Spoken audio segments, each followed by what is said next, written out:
Well, greetings to you this Sunday morning. It's the 21st of August, 2022, and I trust that you are doing well. The last couple of weeks afforded us as a family the opportunity to spend a lot of time at the beach. The beach in question was a Spanish beach on the Costa Blanca, a place that we go to as often as we possibly can, and we enjoyed 12 days of getting up in the morning, having a nice breakfast at the hotel, going to the beach and staying there most of the day, returning to the hotel room late afternoon, and then getting ready to go out in the evening. The beach combined with the hot Costa Blanca sun made this a marriage made in heaven. It was a great vacation. We quickly found routine. It's amazing how quickly you find routine. You know, you get up and you do your thing, you suddenly do it again the next day, and before you know it, you become such a creature of habit, you can hardly believe it. But there, day after day, as one day rolled into the next, lying on the sunbed in the hot sun, hotter than usual, even for Spain this year. And when it gets too hot, you take those few steps into the beautiful Mediterranean Sea. 30-degree waters, not outside temperature. It was like getting into a bath, only better, because I've never seen a bath that big. The Mediterranean Sea is unusual in that it has very small tides. Now it has tides, but they're not even noticeable. I don't know what the reason for that is, but it is surrounded almost on every side with just a little area of outlet between Gibraltar and North Africa. And they tell me that that's the reason why there are little or no tides in the Mediterranean Sea. But as I sat looking out at the blue waters of this lovely place, I became fascinated by the wave action that was just endless. Some days the waves were heavier than others. Some days they were lighter than others. But I noticed, regardless of the ferocity of the waves, they never disappointed. They always ended up where they should end up. And then I began to do a little research.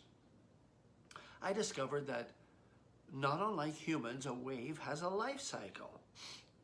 It's born, it grows to maturity, and then it dies.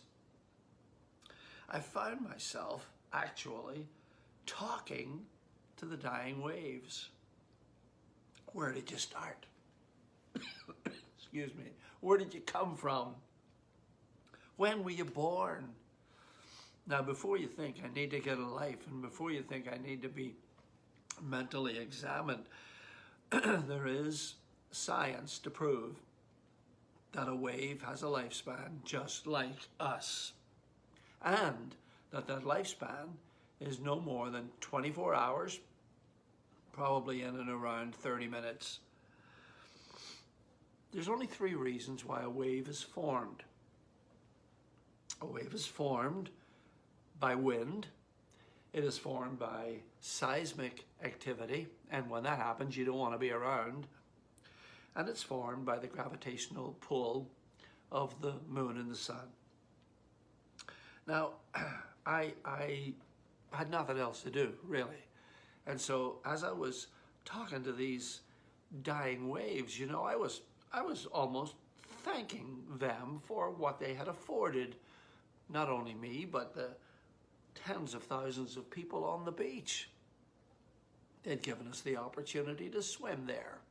They'd given us the opportunity to enjoy the rise of the heavy swell and drop you down into the trough. They enjoyed us the opportunity to just bask when it wasn't that rough.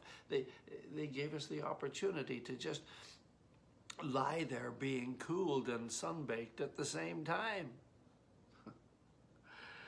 Sometimes they took us by surprise when you get a rogue wave coming in and it knocks you flat on your face into the seabed and you emerge without your sunglasses, and then you spend the next 3 days in futility trying to find them. Of course, I never did.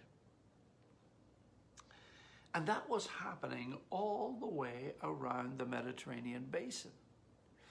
The same activity was happening on the other side, North Africa, and to my left, the Middle East, and to if I were to look over my shoulder, up towards the coast of France.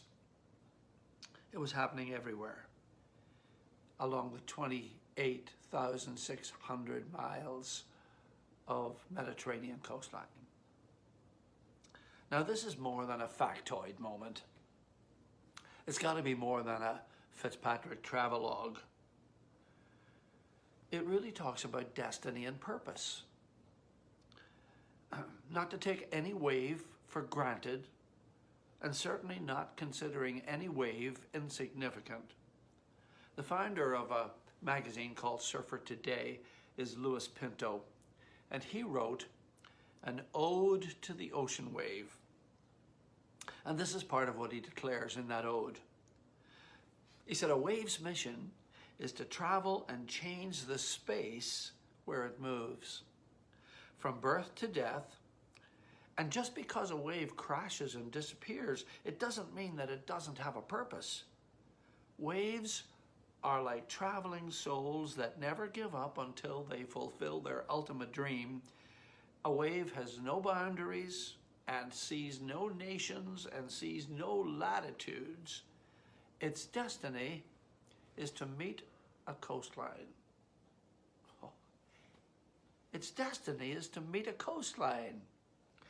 And where I was sitting, that's exactly what it was doing.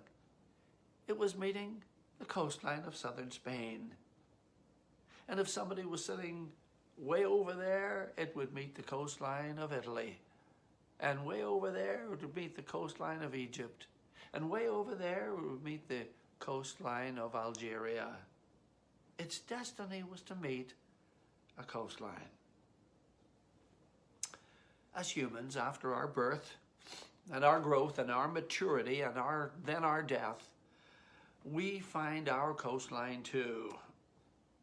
We come face to face with the one who has made us at the beginning, and the one who knows what is best for us at the end, and the one who is waiting for us on the shore.